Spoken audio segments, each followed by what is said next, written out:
Divine Spirit Healing.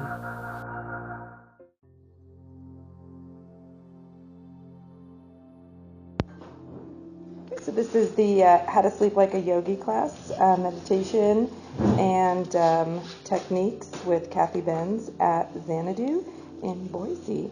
And we've got a happy little crew of yogis. Say hello, yogis! Hello. So you guys, everybody got your flyer. Now, tonight we're going to be doing a few different things.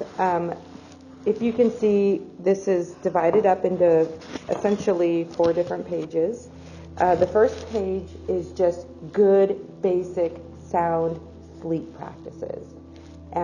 These aren't mysterious or, like spiritual, but these are things that you can get into the habit of doing to help you prepare a sleep space. Sleep is one of the most important things that we can do for anti-aging, for healing, for happiness, for joy. Sleep is the foundation of your entire life. And when we forget to sleep or we don't honor our sleep space, then the quality of our life goes down in every way we can. So let's go over it since you guys are. Wait! Don't start because we're gonna go over it together. We're gonna do it together. We're gonna do it.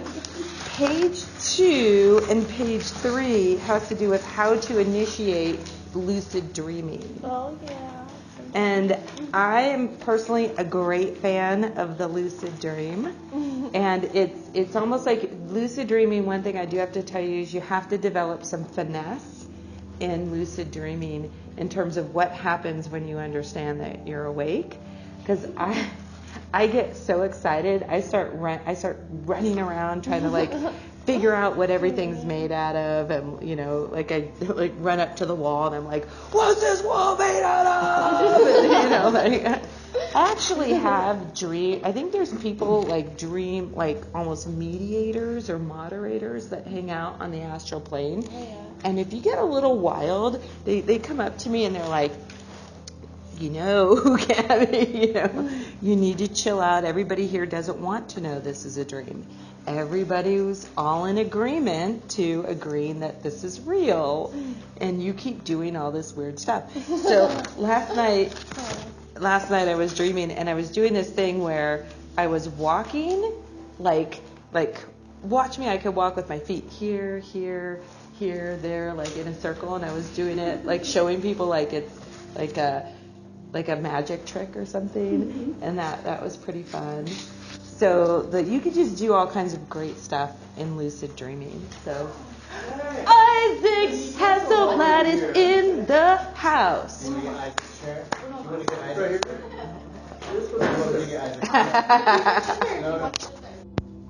Okay, so we're going to go over this, how to initiate lucid dreaming. There's lots of great things. You don't have to do all of them, but pick 1 or 2. I'll tell you what my favorite ones are a little bit later. And then page 4 is the technique that I've developed this is a step-by-step on essentially how to charge your astral body up and how to exit cleanly from your body. So a lot of what we do here in the practice that I teach is I'm teaching you guys how to ground into your body, how to be more present, how to get more life force energy in. But that you only have to do that 16 hours a day. The other 8 hours a day, I don't know if my math is good, but anyway. That works. Yeah. The other 8 hours a day, you get to go whoosh, you get to leave, take a break, get out of here, relax, do some astral tricks and lucid dreaming and play, be in the playground in the sky. So we're just going to go over this. So first thing, 10 ways to de-stress before bed. Take this sleep thing seriously. One thing before you guys read, one thing about sleeping is if you sleep, you can learn. If you sleep, you can heal. If you sleep, you're going to get the proper release of endorphins and serotonin. so that when you wake up the next day, you can be happy. And we can begin to maybe decrease the amount of other ways we de-stress ourselves, alcohol, nicotine, just obsessive amounts of sex, No, well, okay, you don't have, you just pick one of those to give up. So about 30 to 45 minutes before you're going to go to sleep, you need to really start to dim your lights. Your body and your brain reacts to light, and it's going to begin to shift the chemistry in your brain as you go into a dark room. So that usually means there are some experts who say 20 minutes of television before you go to bed isn't that bad. But what I've noticed, if I'm watching television, that after it goes off is when my 30 to 45 minutes of de-stressing still has to occur. So if I'm watching TV till 11, I know that I'm not going to be asleep until midnight. So, maybe turning off the TV at 10 if you want to actually be asleep by 11 is a good idea. I highly, highly recommend sleep hypnosis recordings that you can find on YouTube. I posted one up, some of my favorite ones up in the group. Oh, did I put it? I'm not sure. I think I put it on my timeline, but I'll put it in the group. And then Michael Seeley's just amazing. He's got a great voice. And so this is, if you are having trouble sleeping, sleep hypnosis is a fantastic way to get to sleep. It essentially takes your brain and it focuses it into imagination, which gets rid of the world, especially if you're a mental looper or an overthinker. It will really kind of overwrite that and then help you go into a deep sleep. I'm thinking about it now. I'm like, and he goes, relax. Is that one need to be closed? Is that, or where's that coming from? It's coming from right there. So, God, I'm going blind here from that light. Make sure that you're doing at least 10 or 15 minutes of actual meditation to de-stress from your day. So that would be using your grounding. If you want to do prayer, if you want to read the Bible or the Course in Miracles or a spiritual text of some sort. At the end of the day is a day where we find our gratefulness before we go to bed. The one thing you want to really don't do is don't try to solve your problems. I spent 15 years trying to solve all my problems all night long. And what I found is that even if you end up in a mental loop. You will end up in a mental loop. Your problems aren't really ultimately solved by your physical brain anyway. Your problems are always solved by the consciousness and the wisdom that comes from your soul. And so when we go to sleep and we go, okay, I've got all these problems, I'm going to sit here and try to figure everything out, your brain will automatically begin to solve your problems anyway, or go through your brain when you're sleeping. It does this. It's like your brain becomes a simulator for problems in your life. Like they do rats. They've done rats. Okay, so they take a rat, they put a rat in a maze. They take the rat out of the maze, and then they put electrodes in the rat's brain. Yeah, they do that. Then they watch the rat's brain as it's sleeping, and they were watching it when they were going through the maze, and you could see the rat as they're sleeping going through the maze and creating memories and creating new strategies. So your brain is going to do that anyway. You don't need to help it. And if you do, you're going to end up sort of in its loop with it. And that will keep you from dreaming. It will keep you from lucid dreaming. It will keep you from sleeping. So when you're going, okay, I got this problem, and it just keeps coming back to me, whatever you do, stop thinking about it. Allow yourself to have the time to rest, and allow it to actually be rest.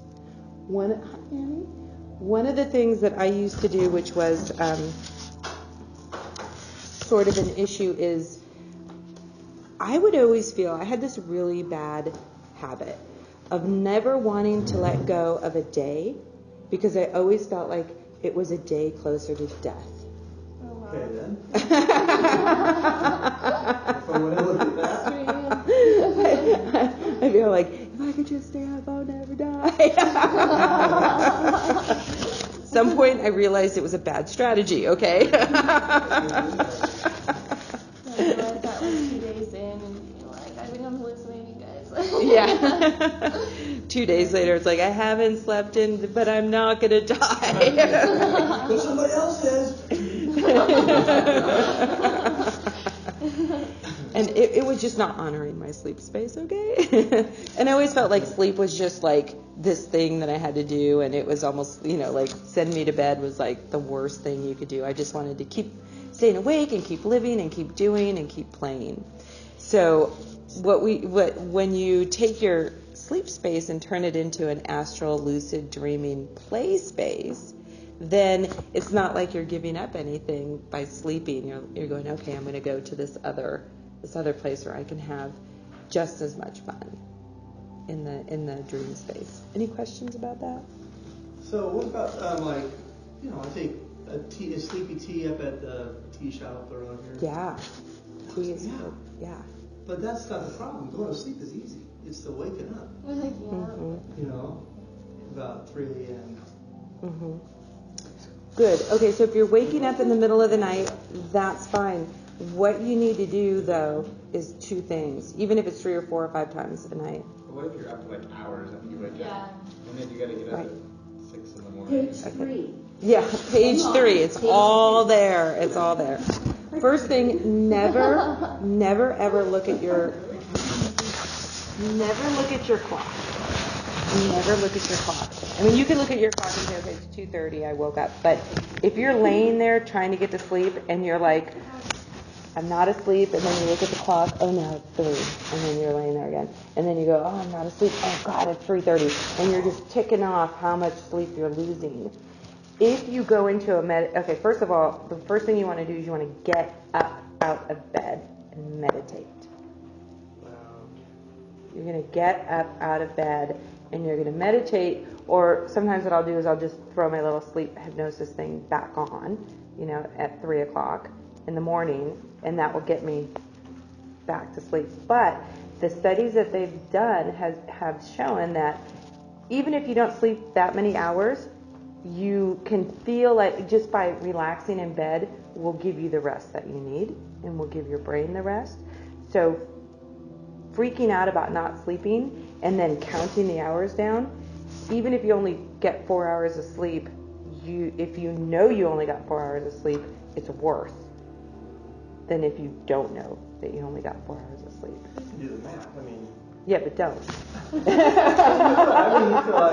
feel like crap. Ignorance is bliss. But still, They've shown this. I'm just saying that what they've shown is that if you don't know that you miss that many hours of sleep, you actually do better. So not obsessing about missing sleep.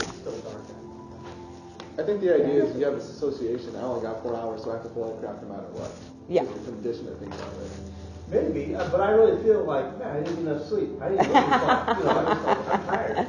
But that's, Yeah. I had a professor, I buy into what Kathy's saying completely, because I had a professor in college that was, he was just a great guy. One day he had us do this meditation in class, and it was an awake meditation. It was, we were listening to all the sounds outside the room and everything that were going on, and kind of incorporating it into the whole relaxation meditation thing.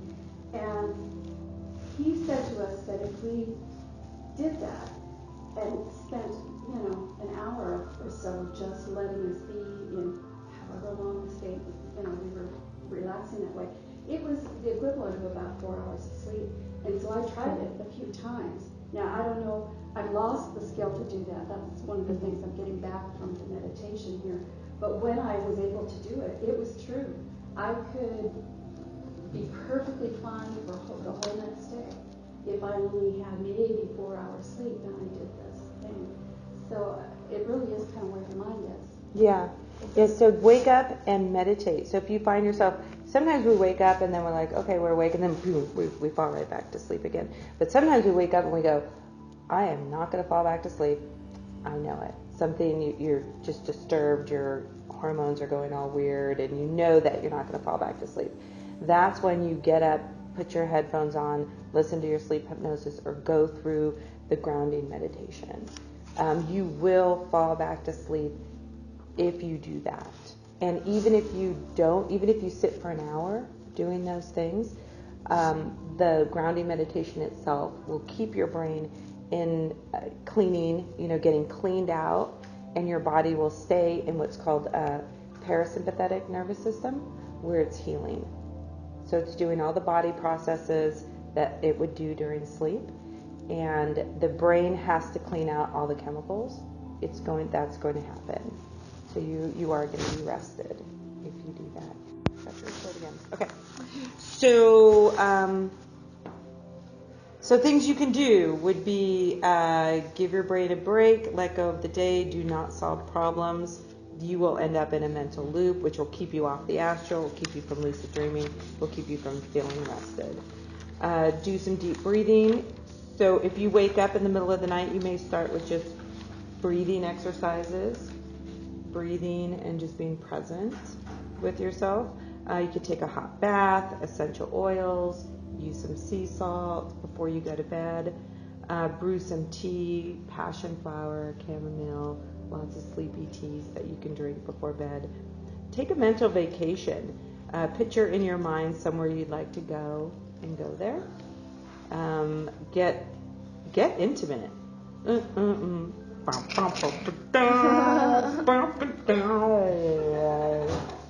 So you avoided saying what you meant so that you could do that, right? Thinking that we wouldn't get it. She's throwing us curveballs. De-stress your body. They're showing Black that. guy, I'm at 3 a.m. I'm like, Hey, wife.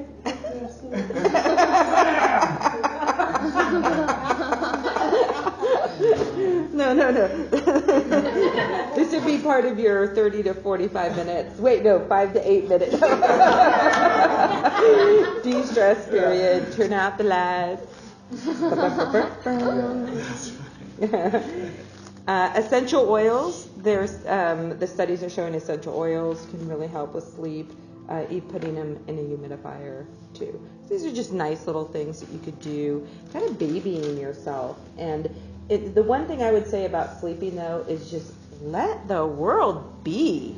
We don't have to be we don't have to solve the world, while we're supposed to be sleeping. I'm gonna try it this way. I feel like that. I've heard that if you wake up at 3 o'clock in the morning, that it's the best time to start journaling about stuff.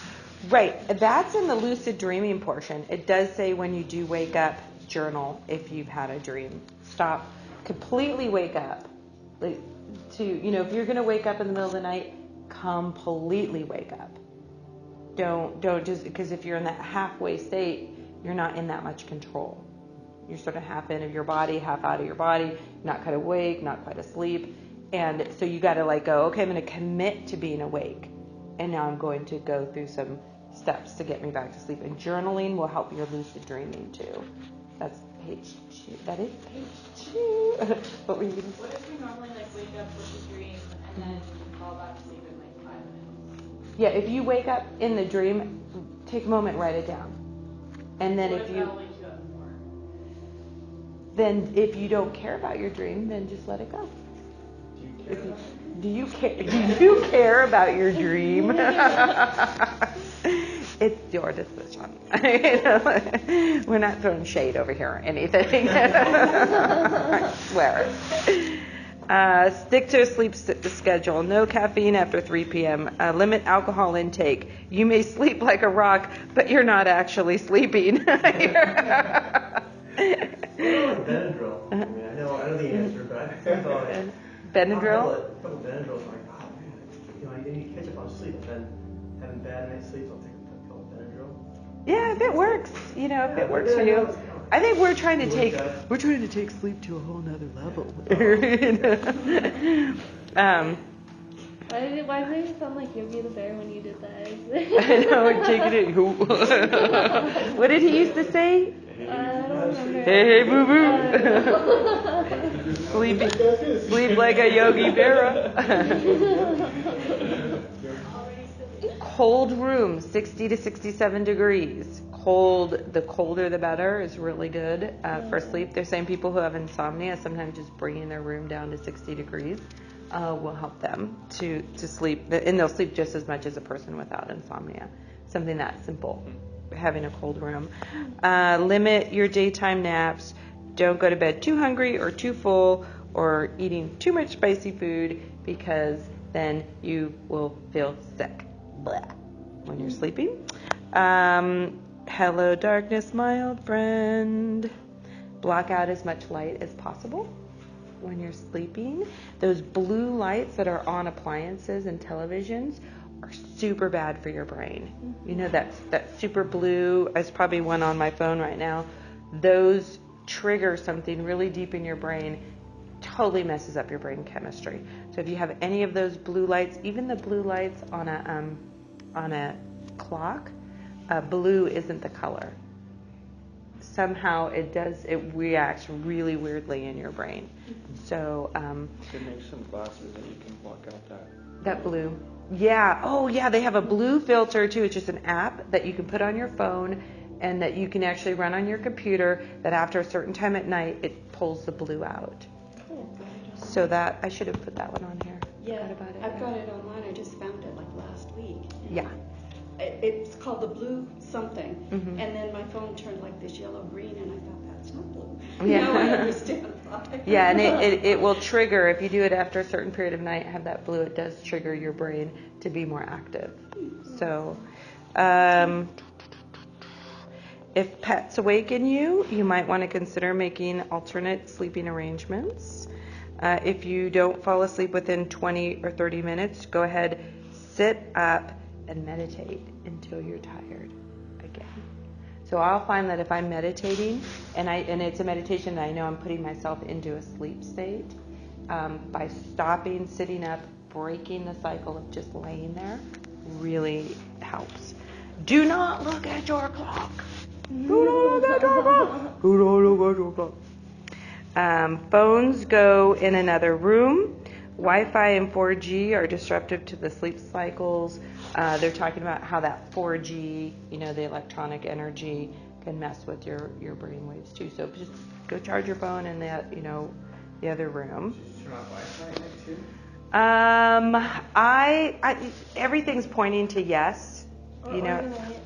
Yeah, everything's pointing to yes. I don't, because it's just like turning on, turning off Wi-Fi in my house is like a big deal. So. The do not disturb. Yeah.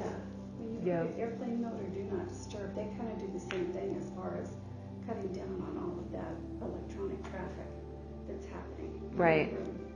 Because we're energetic beings, even at our body levels, even energetic, and then at the consciousness level is another level of energy. At some level, we are aware of all the electronic energy that's around us. Not necessarily in the prefrontal, but and maybe not even in the subconscious. Some of it's here, some of it's there, and then some of it's at the soul level. Where we can register at that level everything that's going on. So making that as quiet as possible. That's why you sleep so good when you go camping. Just a lot less people here, there, brain waves, heart waves. I mean, there's a lot that we're sensing. Stressing out about not sleeping will disrupt your ability to fall asleep. All right, mental loops and anxiety. If your mind is a portable torture chamber. Has anybody ever had a portable torture chamber for a mind? Yeah. Just wherever you go, you bring your little portable torture chamber along with you. And that usually, when people have a mind that's a portable torture chamber, is because they've got locked into mental loops. A mental loop is when you go from A to B to A to B to A to B to A to B, and there's no off-ramp. And you have to disrupt the mental loop. And what I'm saying is, so you get locked into mental loops and anxiety-inducing thoughts. You have to disrupt the negative feedback loop that you've created. So this is really important. We have to stand up to our brains. We have to be like, the person who says to our brain, you're not gonna put me down like this anymore. We're not gonna play like this anymore. We're gonna start to play nice. So you have to stand up to your brain, challenge your thoughts. Thoughts are made from beliefs. So you have beliefs, you have thoughts, you have feelings. That's how they go. First you have your beliefs, then the beliefs turn into thoughts, and then the thoughts turn into feelings. So decide you want peace and stop allowing your mind to bully you around. Not only your sleep will be disrupted, but it will reduce the quality of your entire life. Take a meditation class, goddammit. Yeah, mediation. Well, you can mediate your brain, be the mediator for your brain. It throws a negative thought at you. Oh my God, the world is coming to an end. It's terrible. And then you have to mediate with it. You'd be all like, But not for a lot of years yet. Yeah, so that you can learn tools and skills to quiet your mind and bring peace to your heart. Okay, this is cool stuff. It's called lucid dreaming. Lucid dreaming is pretty fun. One of the things that I like to do is we do what's called reality checks. So you go through your day. This is how you learn how to lucid dream. You do a reality check. So one of the things you could do, you could pinch yourself, but I could still feel pinching. I could still smell things, and everything's like full color. So I'll do you could pinch your nose and see if you can breathe or not. I can't breathe, so I'm not dreaming. Look at your hands, because sometimes your hands in a dream will be distorted. So you always look at your hands and go, oh no, my hands look like my hands. But the one that's really good is what I'll do like 1 or 2 times during the day is I just look at the clock and it'll say like 3:11. Look away, and then you look back at the clock and see if it makes sense, if it's still 3:11. So you're just confirming that you're awake? Is it Yeah. I mean, because I'll be in a dream and I'll be like, I think this is a dream. I don't know if it's reality. I'll be like, I think this is reality, and I'll start like trying to figure it out. But I actually have one fail-proof thing is if I could fly. You start dreaming in the middle of the day? No. Lucid dreaming when you're dreaming at night. Oh, okay. But in the daytime you do reality checks. And So that helps you with lucid dreaming? So yes, because you get into a mental habit of checking to see if it's real or a dream. Oh my gosh, I had this one dream. And then when you go into the dream state, it'll come to your mind, I should do a reality check. And then if it fails, then you go, oh, I'm in a dream. Ah! Then you get to play.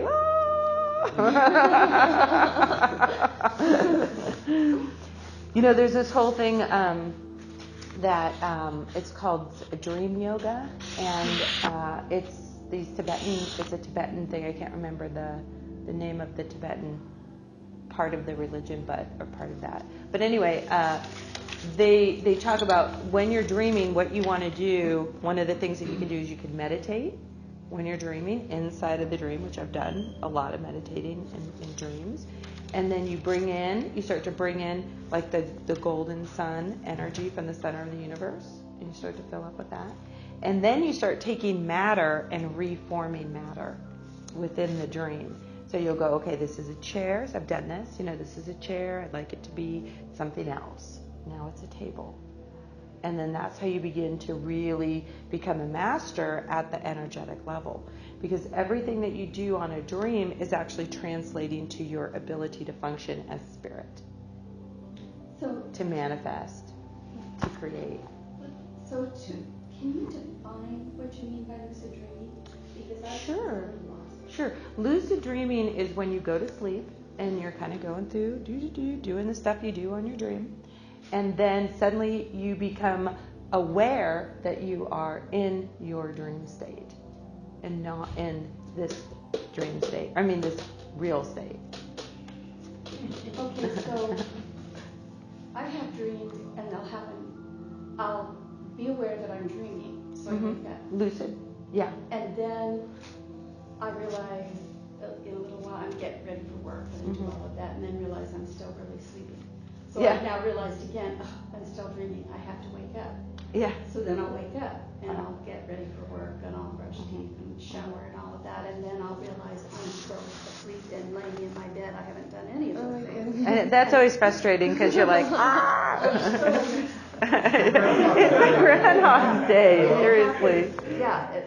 And is that lucid dreaming? Yes. Because Yeah, it's lucid dreaming, but you could, if you really want to come out of a dream, you could do it. You just have to, usually like if you fly upwards, you'll wake up. And if you just keep going straight up, because your brain will be here, it's almost like down in the dream. Okay, so something about sleep cycles is when you go into this really dark dream cycle of sleep where you're not dreaming. When you begin to dream, you actually come up almost to the point of waking, but then you drop back down again. So you are consciously, you're right below the surface at a conscious level. And so you're really close to awake, much more close than when you're way down here. So when my kids would get, what do you call them, splinters in their feet, I would just wait for an hour after they fall asleep, and then that deepest part of their sleep, remove the splinters. When they're sleeping, I'd be in there like creeping in my headlamp, my tools, and start digging in their foot and stuff, And it was the only time I could do it. The kids hobbling around for like 5 days. You're like, I got to do something. So, but if I would wait too long until I forget to do it and I wake up at 4 o'clock in the morning and I try to dig in their feet, they wake right up. You've got to get it right, in that total pass out state. So there's that pass out state that you have, and then when you start to dream, you're going to start to come up. So when you're doing this, almost like if you know it, waking yourself up usually by flying upward will bring you out, because it'll raise your consciousness back up to waking level. Yeah, I think that would work. Okay, so checking your hands, checking the time, seeing if you could breathe. The breathing one's a little annoying. I usually just look at my hands and go, okay, my hands. Or I'll look at a clock 2 times. But just remembering to have those reality checks during the day. And then you'll remember to have them when you're sleeping at some point. Keeping your dream journal. The reason why the dream journal is important is because it helps you to start remembering your dreams. See, what the dream state is actually a state where your astral body leaves your body and goes and plays in an astral plane. So there's a part of your consciousness that does depart. When it comes back in again, the memories that you get from dreams are not really like physical memories. They're more like a clairvoyant memory, a clairvoyant experience. And so as you begin to remember your dreams or be present with them, you're going to be learning how to be clairvoyant at the same time. There's gradients here. I think some dreams are physical, and I know that some of mine I'm gone. This technique that I'm going to teach you in this last page, what we're going to be doing in our meditation today, is this technique. This will get you out of your body, super clean, so you could go super far. And not be kind of stuck in the lower astral realms. The lower astral realms are places where you're solving your everyday problems over and over and over again. That's usually you maybe getting above your head, or halfway still stuck in your head. Like right here. Yeah, and then the kind of the farther away you could go. I mean, sometimes I've been in other universes on different timelines. And so this one time at dream camp, so I'm at dream camp, and it was like 3 o'clock in the morning, 4 o'clock in the morning, and somehow my alarm was set to go off at 4 on my phone. So my alarm goes off at 4, and I could hear it, and it sounds like it's somewhere really far away. And so my astral body goes, oh, I've got to get back to my body. And so I remember kind of like coming up to the earth, and there's the earth. And it was like, okay, there's the earth. And then there were like 3 portals. One was the past, one was the present, one was the future. Like I could be running 3 lifetimes or something at the same time. And it's like, which one did I leave my body in? Where's that sound coming from? Which is a dream to me. It was really cool. So then I had to like get down, and then as soon as I went into one of the portals, boom, I was awake. It was the coolest thing. I kind of felt like every once in a while the universe sort of like you get to see behind the scenes of what's going on. I felt like that was one of those moments where it's like the third wall breaks down, and then you get to see sort of how things function from behind. So there's a bunch of other things that you could do here. You guys want to kind of go over the lucid dreaming stuff at home. Before you go to bed, I will be aware that I'm dreaming each time that you fall asleep. Get more sleep, and so you can get more REM sleep, so you can do more lucid dreaming. When you wake up in the middle of the night, so what these guys are saying from this source is essentially set one alarm to go off either 4, 5, 6, or 7 hours after the time you fall asleep. You're more likely to REM sleep during these times, although it's difficult to predict in advance. The 6 or 7 hour times are the most likely to work because later REM phases last longer and are more likely to contain vivid or lucid dreams. I find mine are more towards the end of the night. Essentially what this is saying is wake yourself up so when you fall back to sleep again, you can capture the dream and you're more awake. It's like your conscious mind is more awake. It's not so settled. I have tonight. I have the Kathy has the news watch. So. Anyway, but those are the dreams I remember. I mean, they happen often, so I remember those like catalog. But a lot. That's happened a lot. I can recount those real kind of tug and pull dreams that kind of fuse into you somehow. I don't know. Yeah. So we're gonna get there. Yeah, we're gonna get there right after this. I'm almost done. Okay. But we're also gonna get. You guys are gonna be assigned sleep angels to go with you tonight. You're gonna get a sleep angel. You're gonna get a sleep angel. Drift back to sleep when awakened from a dream. When you wake up and remember your dream, write it down in your dream journal. I mean, this seems like a lot of work to me in the middle of the night. I agree with you, but I mean, if you're like, oh, I'm just gonna, my whole life is, because some people are like, my whole life is about lucid dreaming, then this would be stuff that you would want to do. Stay awake for a while, write down your dream, concentrate on the dream, and fall back to sleep again. Actually, I achieved that recently, where I was able to wake up and then fall back into the same dream like 4 or 5 times. Wake up and then go back in and then wake and go back to the same one. Normally, especially when they're the best ones, you're eating the best food and whatever, having the best time, and then you wake up and you're like, I want to go back. Send me back. And you can't, you can't get back there. So if you're serious about lucid dreaming, and if you want to do a lot of work all night, these are many, many things you could do.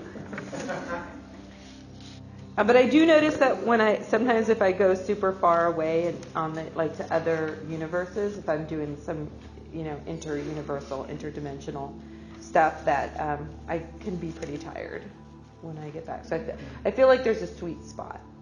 I wouldn't want to be doing this interdimensional travel every night because I for some reason, I don't wake up as So do your dreams that you're talking about, you have you can control them, or you can move through them lucidly.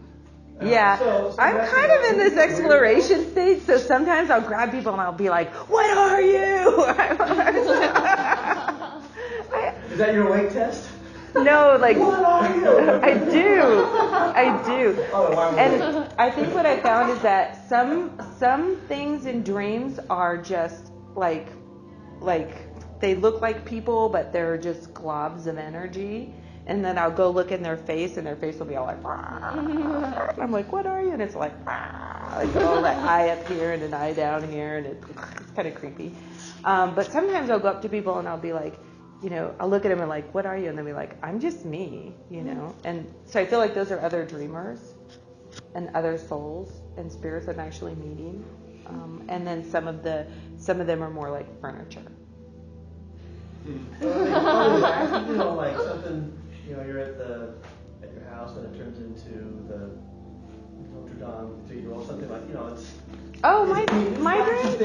I do so much on my dream spaces. I like go places and do things and see people, and it's just strange, Escher kind of dreaming, weird stuff.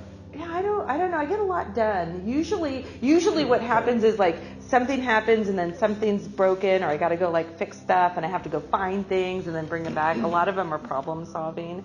But what's really cool about where I'm at with it is that I can get that all done, and not just running through space anymore as I used to be and just not getting anywhere. I'm running, but I can't get anywhere. So I can actually go through and do lots of different tasks, and I stay busy.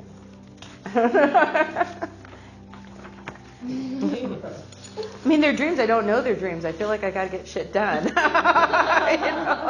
When I'm lucid dreaming, I'm like, why am I doing this? This is like a fool's task. This is the astral. Like, there's no reason. If this broke, it doesn't matter. It's not real. I'll get that. But if I don't know that it's a dream, then I have to, I got to get shit done to stay busy. And then if not, then I'm. Yeah, and then if not, I just usually I'm all like, it's a dream. You, over there, we're having sex over here. They're all like, okay. They're all really good. They're all really good about that. I don't really get turned down on the astral. You 5, let's go. I don't know. It's what I like to do when I'm sleeping. Got to get that done first. Then you walk around and start touching things, and like trying to figure shit out. I mean, business people, business, like. That's why she's blowing travel. Priorities, right? Stick to what's important, Is it just me? I don't know. Okay.